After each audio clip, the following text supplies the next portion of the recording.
But there are similarities. We never had the chance to do it in the Iberian Peninsula. Today, the only obstacle to doing it in Poland is our own will to do that. These young people, first, second generation after the war, growing up without knowing they're Jewish, denied that information by their own parents and grandparents, unaware by the Jewish world that they existed, and persecuted by their own government until at least 1989, deserve our attention today. And with that, I'd like to stop the part about the living Jewish community and would like to spend a few minutes, and then I'd like to leave plenty of time for questions and perhaps some answers, about Jewish heritage in Poland today. For me, the pressing issue are the cemeteries. Within Jewish tradition, cemeteries maintain their kedusha, their holiness, and we have at least in Poland 1,400 cemeteries. No matter what number of Jews you want to put in Poland, it's still a lot of Jews, a lot of cemeteries in ratio to number of Jews. We are doing our best to preserve the cemeteries. This is a task that's way beyond our capability. However, in addition to cemeteries, we also have mass graves and the death camps. The death camps, which are also, in parts of them, cemeteries. And, for example, in Birkenau, a huge cemetery.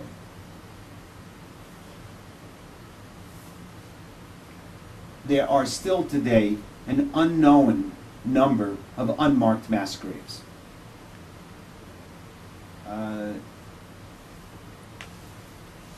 Unlike Jews further east that were killed by the Einsatzgruppe, where they were really killed, in the forest, we know more or less the Jews of Poland were killed either through starvation and disease in the ghetto or in the death camps.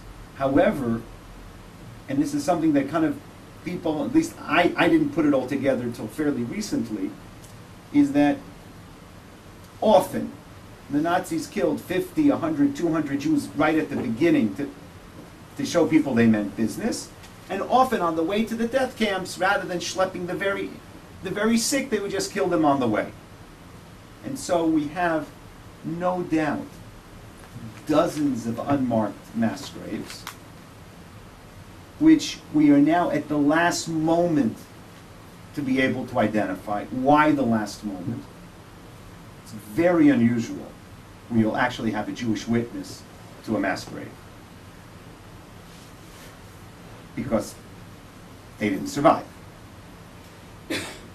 Those who committed the mass murder are nowhere near the places where they did it and are not talking so easily.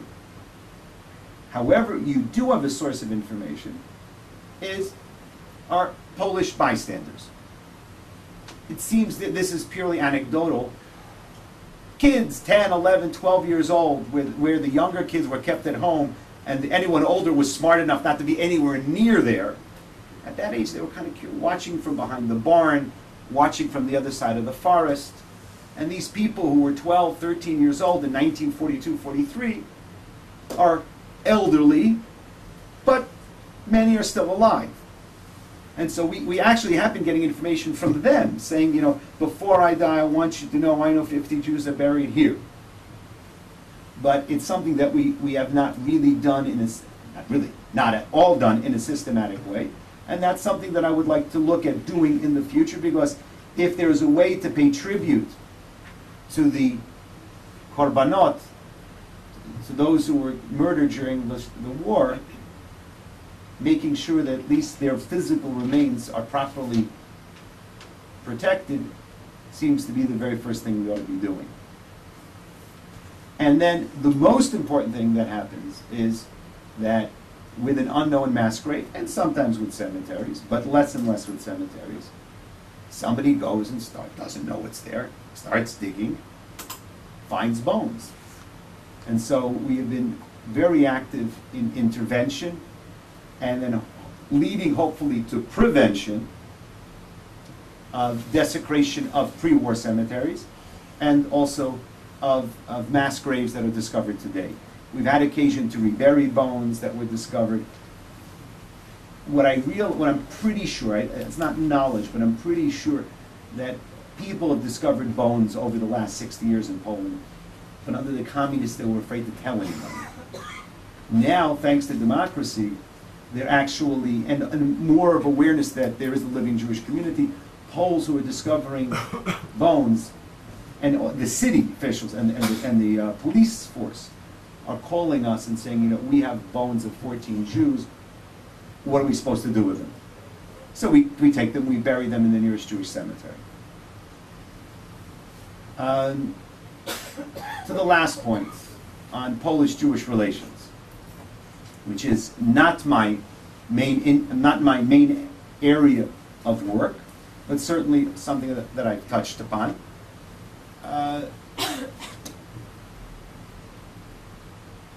Poland is in a state of flux. All of that part of Europe is still in a state of flux in the post-communist period.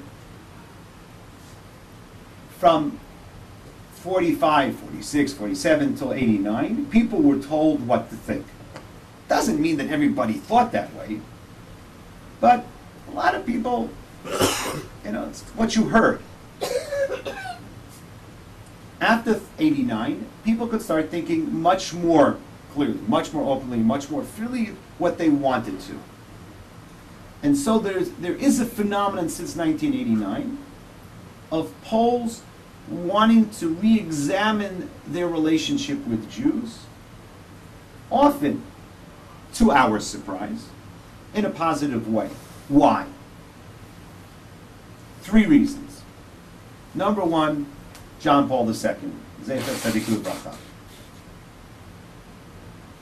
The person who did more to effectively fight anti-Semitism in 2,000 years than any other human being. Now, of course, the second half of that statement is not as nice as the first half, and that's because he was the head of the biggest source of anti-Semitism for 2,000 years. But the teaching of John Paul II had a huge impact in changing the Catholic world, and an even bigger impact on changing Poland. Doesn't mean he changed all of Poland. Doesn't mean that everybody in the Polish Catholic Church really listened to that part of John Paul II's teaching. But it does mean that many did listen.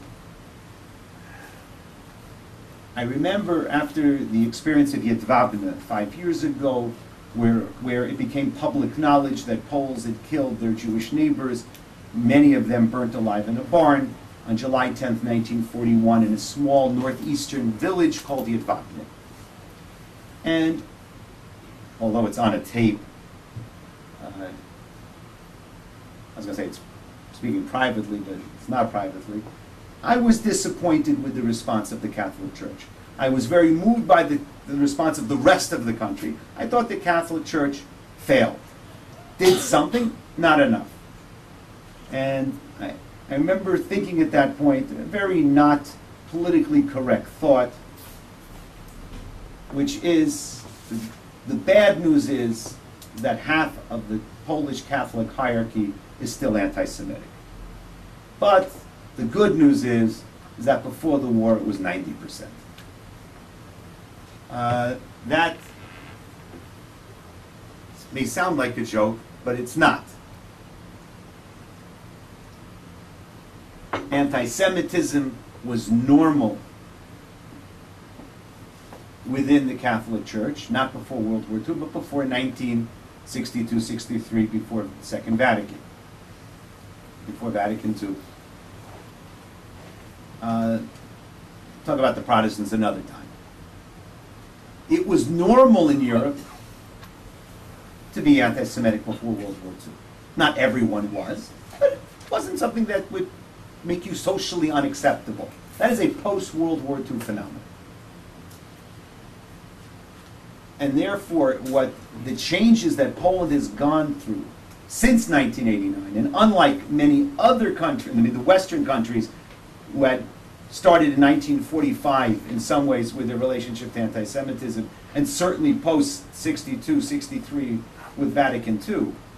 Poland and that part of Europe only starts in 1989. And thanks to John Paul II, many Poles have changed what was the standard response to Jews. The second reason is that Poland was in love with the United States. I say was in love because over the Iraq War, the tremendous adulation of the United States has fallen. That's in the last 2 years. It isn't down. I mean, it's down. It's not dead. But it's not what it used to be. But certainly until 2003, I'm sorry.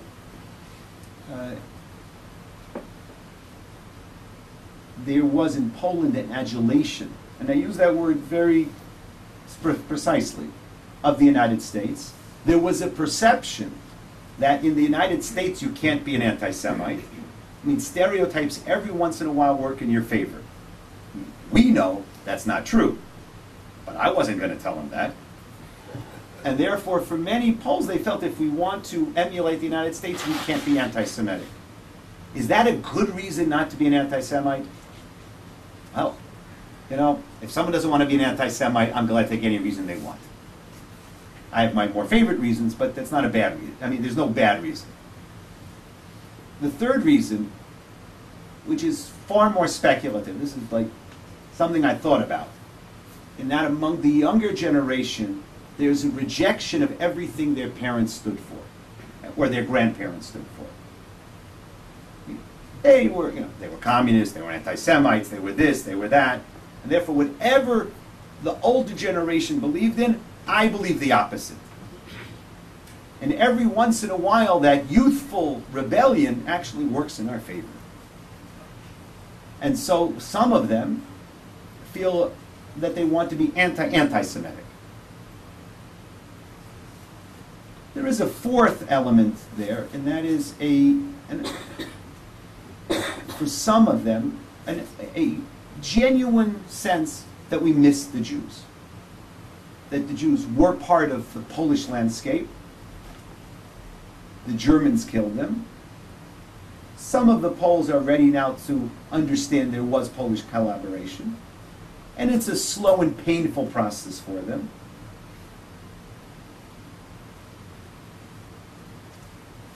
And that it's now their obligation to perpetuate Jewish memory. Along with that, you get some teenage Polish non-Jews who are just like, you know, they're not, one week they're a hippie, the next week they want to be Jewish, and you get that. And that's, listen, I'm not a big fan of that, but as I like to say, I'd much rather that they decide to be Jewish for a week than they decide to be to be a Nazi for a week.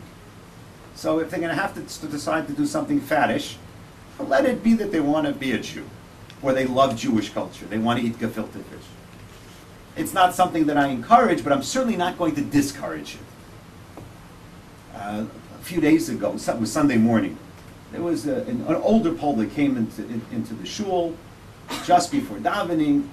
He got down in front of the Aron HaKodesh and he started genuflecting on his knee, and just the way he was taught to properly pray.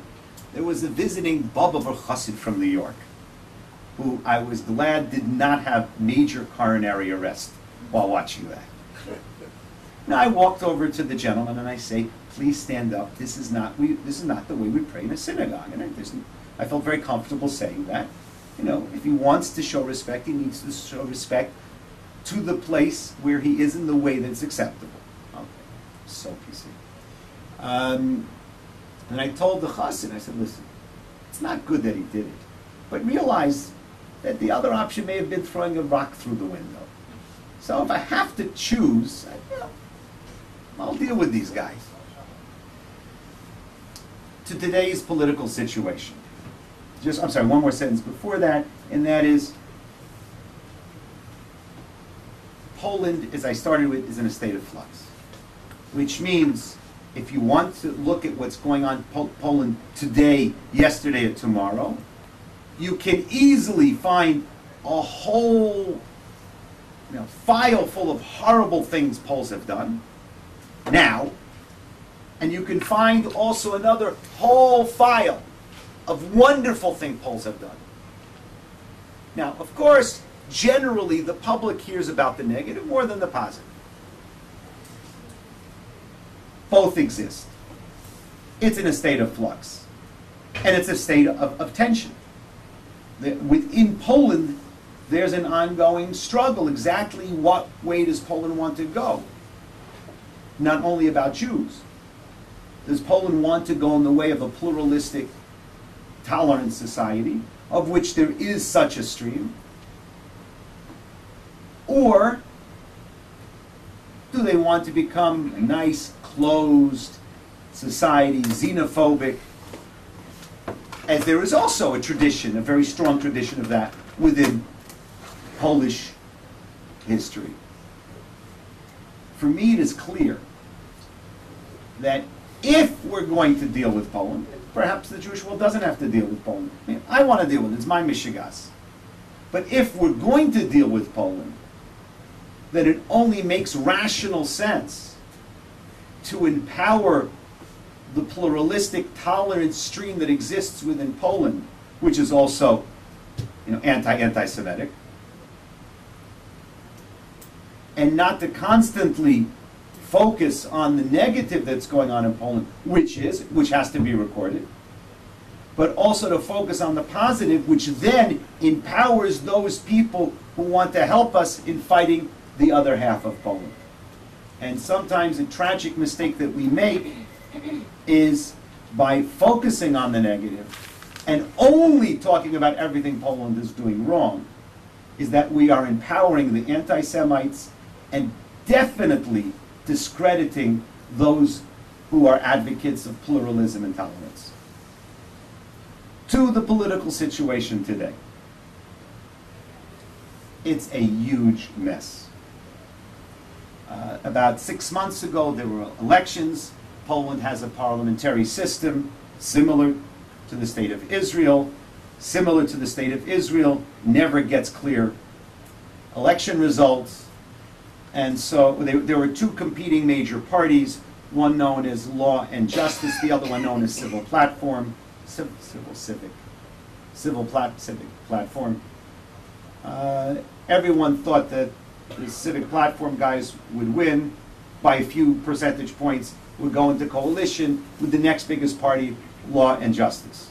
As what typically happens in elections, the guys who thought they were going to win didn't electioneer very effectively, came in number two. The number two guys became number one. At that point, they were powerful. The number two were very upset that they blew the election. They couldn't go into coalition, which I believe had to do more with personality conflict than any kind of great philosophic difference. But that's just my personal opinion. And most of the rest of the countries. The Law and Justice Party, which is right of center, which is not anti-Semitic, but even during the election played with anti-Semites. And that's the question, how does the Jewish world react to that? What kind of distinction do we make between anti-Semites and those who play with anti-Semites and use anti-Semites to their political benefit?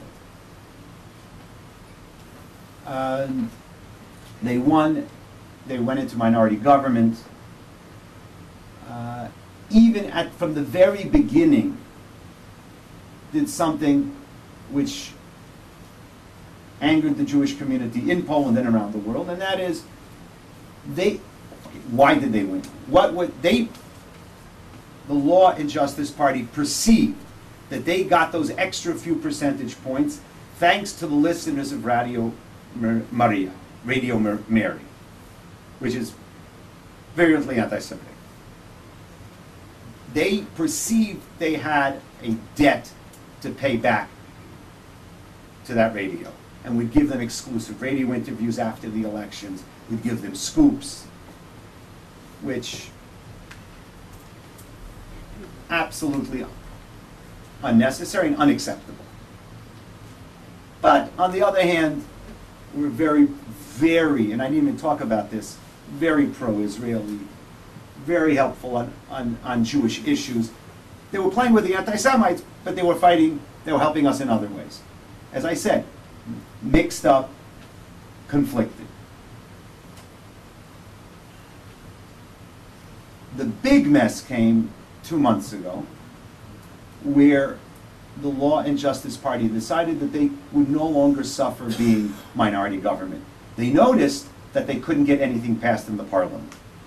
It's also part, with this political party, they never had political power. And then figuring out, like, you know, didn't they read the book that if they're minority government, they're not going to probably pass anything in the parliament? But they finally said they really couldn't, and they said, we have to have a majority government, and so they took in two political parties. One, what I would call left of center, Michigan left of center, and the other one, Michigan right of center. But the right of center is right.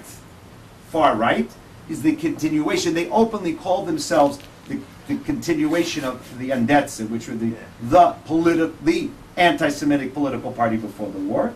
They are proud that their ancestors instituted numerus clausus in the universities. That Jews would have to sit in limited number and sit in the back of the lecture hall on the ghetto benches. This is something they write proudly because they were protecting Polish pride and Polish interests. In one bizarre kind of way, it's kind of refreshing. They just say what they really think. And the Law and Justice Party took these people in to the government, which was absolutely, clearly horrible. The motivation was purely political. They don't want the anti-Semitism part. And they're trying to say, no, we like you, but we just needed the votes. I mean, that's what the president told me. He said, I tried to get the other party, their demands were too high. He said, what was I supposed to do? The answer is go for new elections. That's the answer. But the result can be very serious. Because what I believe has happened is that every anti-Semite in the country now feels empowered. There are no greater number of anti-Semites in Poland today than 5 months ago, 2 months ago, or 10 or 15 years ago. The difference is, with their man in government and their party in government, is they feel empowered. And, as we say, law and justice let the genie out of the bottle. Because since 1989, whatever percentage of the population you want to say is anti-Semitic, and from what I read, it's probably about 15%. Unacceptable, about 15, maybe 18%. They felt unempowered, not represented politically, careful about exactly how loud they would say it. Radio Maria started the change, and letting, the party is called League of Polish Families, this ultra-rightist, anti-Semitic, xenophobic, anti-gay, anti-everybody, into the government, has really let the anti-Semites feel that they can do what they want now. Ironically, I started saying that 1 or 2 weeks, I remember one specific conversation with someone from the presidential chancellery a week before I got hit, which I'm very happy I said it then. But saying it after never quite has the same impact. The question is, what do you do now? That's a very good question. I'm not sure. I'm a rabbi, not a politician. There has been big pressure on the government to get these guys, to get this political party out of government. And clearly that's what has to happen. The question is, how do you achieve that? Do you achieve that quietly, or do you achieve that in a confrontational manner? And it's a clear, open, strategic discussion. For those who tend to believe that confrontation is an effective strategy, must remember and must be aware of the fact that there are millions of Poles who want these guys out of government also. And that they have to be empowered, they have to be helped to get their voice heard. High school students sent around the petition saying they don't want that man for their minister. Oh, on top of everything else, they made the head of the party the Minister of Education. Brilliant. In a bizarre kind of way, and this is very bizarre, maybe I shouldn't say this, is that's actually better. Because if he would have made him, Minister of Postage Stamps, we'll say, well, he's only Minister of Postage Stamps, it's not so bad. Now, no one can say it's not so bad. He's Minister of Education. So in a sense, it's a clearer situation.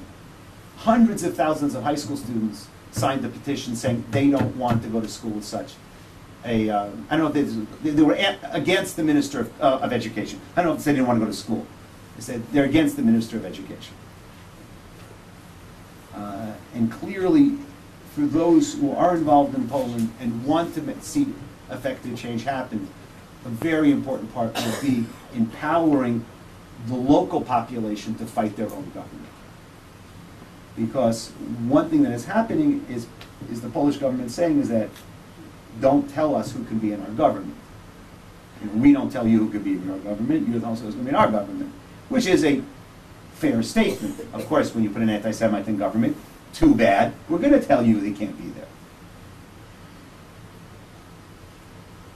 This government is going in two directions, full speed.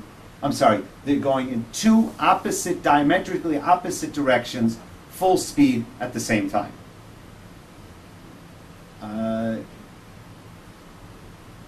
And so it's very difficult to say what's going to happen. And I mean, for the first time, I really feel I can genuinely say I have absolutely no idea what's going to happen, which is frustrating. But I do know that, I mean, I'll share with you, I almost would be tempted to turn off the tape, but just, no, it's okay. By the time someone ever watches this, it'll be a moot point. And I don't want to spend the rest of our time just talking about this one case, but just to give you the kind of level of how it becomes complicated. There is a cemetery in Kalisz, very old Jewish community there.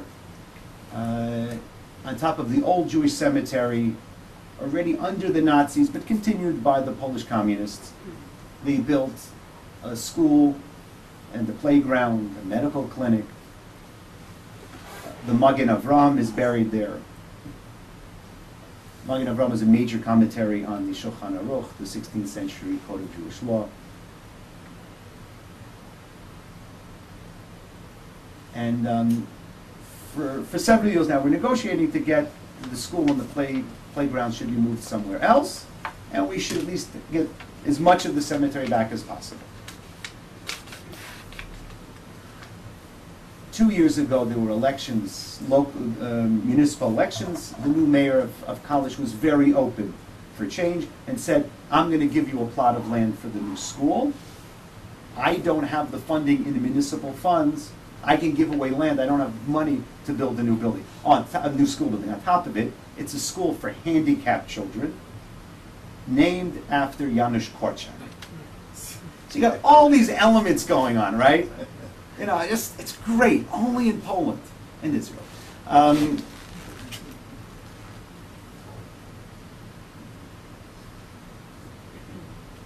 There was a proposal. Now, what I was told 2 years ago is that if the Minister of Education declares a school building unfit for children, automatically the Ministry of Education must give 1/3 of the budget to build a new school building. And at that point, we go to the EU, and the chances of not getting funding from the EU, once we had 1/3 funding from local government for a school for handicapped children named after Janusz Korczak, which would also then preserve minority historical sites of an old Jewish cemetery. It was about a 99% chance of getting money from the EU. The problem was we needed to get that money from the Ministry of Education. Unfortunately, I did not succeed in getting through the Ministry of Education for 2 years. And now someone else has proposed not Israel, but another embassy working in Poland has proposed to the Minister of Education, if you want to show you're not an anti-Semite, give the money for the new school building and college. And I am conflicted. I'd love to get back the cemetery, preserve it, the Magen Avraham, hundreds and hundreds of years of Jews being buried there. Very important symbol that we can resolve problems. But do I want to let the Minister of Education, do I want to kosherize him at all? And certainly for such a relatively small price. And how do you deal with that? Anyway, I could talk a lot, yeah. I came to the same conclusion. Okay. With politics, there is no end, so I'll end this way.